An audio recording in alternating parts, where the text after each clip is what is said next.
भाई जो गुरु वचन पे डट गे, कट गे फंद 84 के।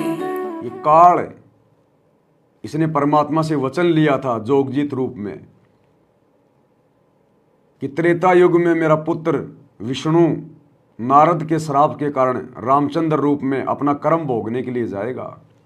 उसकी पत्नी को रावण उठा के ले जाएगा और वो अपनी पत्नी को लाने के लिए जब सेना लंका ले जाने की सोचेगा तो बीच में समुद्र पड़ेगा, वो पुल नहीं बना पाएगा।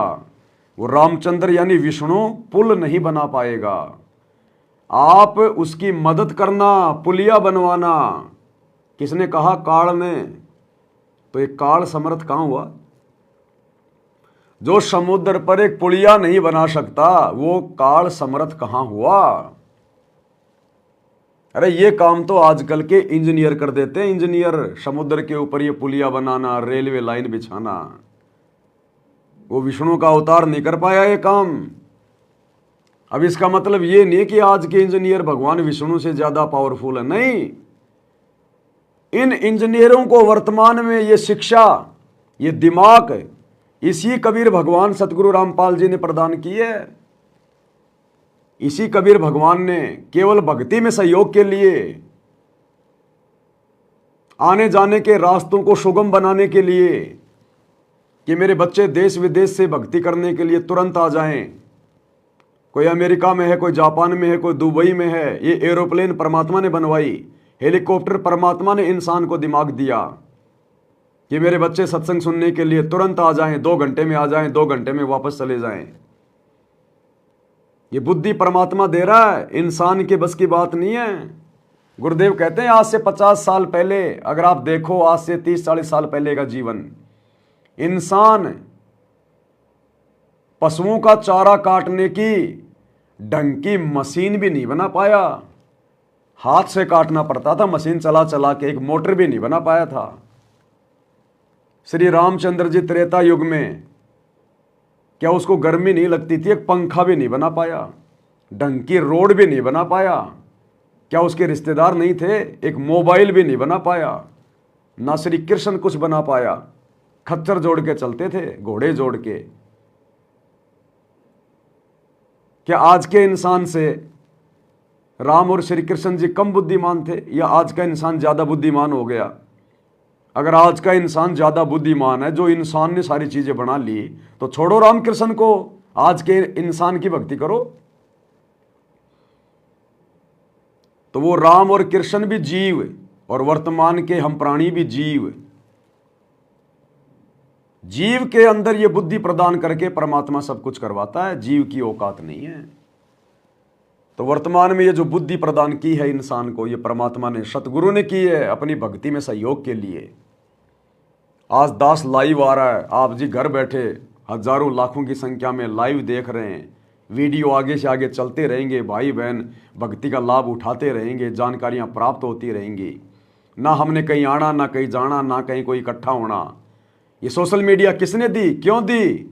इस परमात्मा ने दी अपनी भक्ति के लिए। 2 टाइम की रोटी कमाने के लिए नहीं दी सोशल मीडिया, अपना पेट भरने के लिए नहीं दी सोशल मीडिया। ठीक है, वर्तमान में काल प्रेरणा से जब तक पूर्णतया सतगुरु का ज्ञान धरती पर नहीं फैल जाता है, तब तक ये काल बकवाद कर रहा है, जीवों को भ्रमित करवाने के लिए, हमारा समय और समाज से बर्बाद करवाने के लिए। ये दुनिया भर के शॉर्ट वीडियो, रील वगैरह डालना, दुनिया भर के फालतू के वीडियो बना बना के, ये फिल्में बना बना के डालना, ये तो काल प्रेरणा से। काल केवल इनका दुरुपयोग करवा सकता है, सदुपयोग नहीं करवाएगा ये। अब सदुपयोग तो सतगुरु करवाएगा जब जीव को ठोकर लगेगी आने वाले समय में। आज जो बकवाद कर रहे हैं सोशल मीडिया पर, परमात्मा के द्वारा दिए गए इन उपकरणों का जो दुरुपयोग कर रहे हैं, आने वाले समय में उनको मुसीबतें उठानी पड़ेंगी, कष्ट उठाने पड़ेंगे। अरे ये जीभ हमें किसने दी? परमात्मा ने। और क्या बताया कि जीभ से तुमने क्या करना है? जीव या तो वाये भली जो रटे हरि को नाम, नहीं तो काट कर फेंक दियो मुख में भलो न चाम। ये हाथ किसने दिए? परमात्मा ने। क्यों दिए? शुभ कर्म करने के लिए, किसी की मदद करने के लिए, दान धर्म करने के लिए, नेक नीति ईमानदारी से अपना काम धंधा करने के लिए। ये आंखें किस लिए दी? किसने दी? भगवान ने दी। क्यों दी? सतगुरु के दर्शन करने के लिए। ये शरीर क्यों दिया, किसने दिया? भगवान ने दिया, भक्ति के लिए दिया। और यदि हम इनका दुरुपयोग करेंगे तो क्या होगा फिर? कभी एक्सीडेंट हो जाएगा, कभी भयंकर बीमार हो जाएंगे, अगले जन्म में गधे कुत्ते सूअर बन जाएंगे। तो सोशल मीडिया, ये mobile, TV, radio, internet, Facebook, ये सब किसने दी, क्यों दी? सतगुरु ने दी, भक्ति के लिए दी। और यदि हम इनका दुरुपयोग करेंगे तो हमारे संस्कार बिगड़ेंगे, हमारे पाप कर्म बढ़ेंगे। और पाप कर्मों से बिगड़े हुए संस्कारों से फिर जीव गधा कुत्ता सूअर बनता, 84 लाख योनि में जाता है। जीते जी एक्सीडेंट हो जाएगा, अंग भंग हो जाएगा, घर में कोई आपत्ति आ जाएगी, कोई बीमार हो जाएगा, किसी की आंख फूट जाएगी। तो आने वाले समय में ये दुनिया जो परमात्मा के द्वारा दी गई इस टेक्निक का जो दुरुपयोग कर रही है, इनको बहुत भयंकर तरीके से सजा का सामना करना पड़ेगा। 2028 युग परिवर्तन का समय है। पृथ्वी पर भूचाल आएगा, भूचाल, तरह तरह से आपदाएं आएंगी, पता भी नहीं चलेगा। रात को सोएंगे, सुबह पता भी नहीं चलेगा। जिस मकान को बनाते बनाते पूरी जिंदगी बीत गई थी, पूरी जिंदगी बैल और गधे की तरह कमा के जो मकान बनाया था, सुबह उसी मकान में जो है मृत पड़ा होगा, मृत, पता ही नहीं चला कब भूकंप आ गया, कब मर गए। अगर कोई सुखी होगा तो सतगुरु का संत, सतगुरु का दास, सतगुरु के भगत। तो हमने परमेश्वर के द्वारा प्रदान की गई प्रत्येक वस्तु का, प्रत्येक इंस्ट्रूमेंट का हमने सदुपयोग करना है। हमने इस ज्ञान को ज़्यादा से ज़्यादा फैलाना है, अपनी भक्ति को सफल करना है, मर्यादाओं में रहकर। तो ये परमात्मा के द्वारा दी गई चीज़ें हैं। ये इंसान कैसे बना सकता है? एक इंसान वो है जिसने मोबाइल बना दिया ना।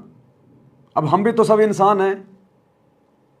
आज इस धरती पर 99% इंसानों को ये नहीं पता कि इस मोबाइल के ऊपर जो टेम्पर लगा रखा है ये कैसे बनता है, इसमें क्या क्या मटेरियल लगा हुआ है। 99% व्यक्ति इसका टेम्पर भी नहीं बना सकते, और एक इंसान ने मोबाइल बना दिया तो उसने बनाया नहीं, उससे बनवा दिया गया परमात्मा के द्वारा, सतगुरु के द्वारा।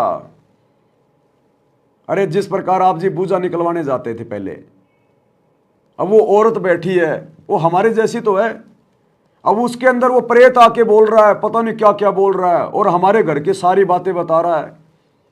तुम्हारे घर के सामने एक नीम का पेड़ है, उस नीम के पेड़ के नीचे खूंटा दबा हुआ है, उस खूंटे के नीचे वो चीज है, तुम्हारे मकान में उस कोने में वो चीज रखी हुई है। वो कैसे बता पा रही है?